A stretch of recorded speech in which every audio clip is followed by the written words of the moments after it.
श्रियकान्ताय कल्याणनिधये निधयेतिनाम् श्रीवेङ्कटनिवासाय श्रीनिवासाय मङ्गलम्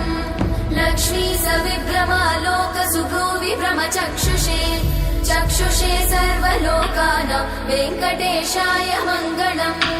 श्रीवेङ्कटाद्रिशृङ्गाग्रमङ्गलाभरणाङ्गये मङ्गलानां निवासाय श्रीनिवासाय मङ्गलम्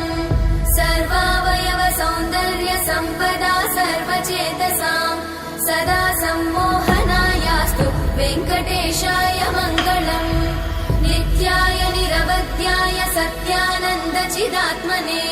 सर्वान्तरात्मने श्रीमद् वेङ्कटेशाय मङ्गलम् स्वतः सर्वविदे सर्वशक्तये सर्वशेषिने सुलभाय सुशीलाय वेङ्कटेशाय मङ्गलम्।